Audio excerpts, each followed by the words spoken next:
प्रभाते सूरनभिरंगती दश दिशा भूपाळी म्हणती. श्रीराम समर्थ. सुप्रभात. हिंदू जागृती न्यास व श्री घंटाळी देवी संस्थानच्या प्रभाते मनी या कार्यक्रमात डॉक्टर अश्विनी बापटचा सस्नेह नमस्कार.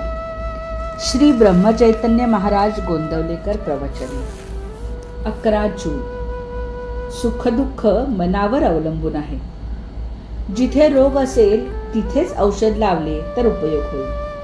दुःखाचे मूळ कुठे आहे हे प्रथम पाहावे. प्रपंचात काही न्यूनता पडली की दुःख होते. श्रीमंताच्या किंवा गरिबाच्या सुखदुःखात तसा फरक तो कोणता? एखाद्याजवळ पैसा पुष्कळ आहे परंतु मूलबाळ नाही म्हणून तो दुःखी असतो, तर दुसऱ्याला संतती आहे पण पैसा नाही म्हणून तो कष्टी होतो. तिसऱ्याला संतती संपत्ती सगळं आहे परंतु पोटदुखीच्या विकाराने तो बेजार आहे. एकंदरीत सुखदुःखे कोणालाही सुटली नाही. जितक्या गोष्टी कमी पडल्या तितक्या प्रयासाने सुद्धा आणल्या तरी पण न्यूनता काही सरत नाही.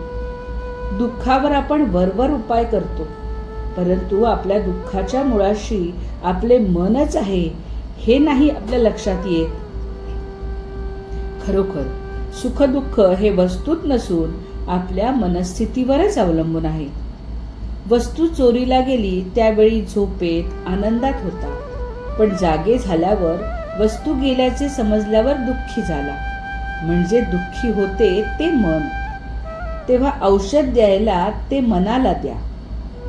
संतांनी मनाला शिकवण दिली.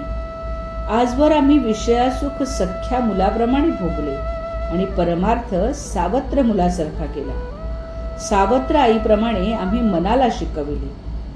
ज्याचा सहवास झाला त्याप्रमाणे मनावर परिणाम होऊ लागले. विषयाचा सहवास गर्भापासून आपण ठेवतो म्हणून विषयापासून मिळणारा आनंद खरा असे मानू लागतो. ज्याचे बीज लावावे त्याची फळे खावी. आपण विषयाचे बी पेरतो आणि विषयाची फळे दुःखदायक आहेत म्हणून मग शोक करतो. याला काय करावे? व्यापारी दरवर्षी आढावा घेतात त्याप्रमाणे माझे विषय किती कमी झाले हे आपण पाहावे. जितकी प्रपंचाकरता तळमळ करतो तितकी भगवंताकरता करावी. प्रपंचातल्या अनुकूल परिस्थितीपेक्षा प्रतिकूल परिस्थिती हीच परमार्थाला जास्त उपकारक आहे. परमार्थ हा परिस्थितीवर, श्रीमंती गरिबीवर, रोगी निरोगीपणावर कशावरही अवलंबून नाही. मनाची स्वस्थता, अंतःशुद्धता, आचरणाची पवित्रता यावर तो अवलंबून आहे. प्रपंचातल्या सोयी आणि गैरसोयी या दोन्ही परमार्थाच्या आड येतात. आपण रस्त्यातून चाललो असताना एखादे अत्तराचे दुकान पाहून थांबलो काय किंवा मिरच्यांचे दुकान पाहून थांबलो काय? रस्ता चालण्याच्या दृष्टीने दोन्ही घातकच ठरतात. प्रपंच मुळात चांगलाही नाही आणि वाईटही नाही. आपण आपली आसक्ती त्यात कालवतो म्हणून आपल्याला तो सुखदुःख देतो. ही आसक्ती काढणे याचेच नाव परमार्थ होय. बोधवचन. आपण करतो त्या गोष्टी आसक्ती सोडून करणे याचे नाव परमार्थ. मंडळी, संपूर्ण मे महिना आपण घंटाळी मंदिरामध्ये पंडित जगन्नाथ विरचित गंगा लहरी हे स्तोत्र शिकवले.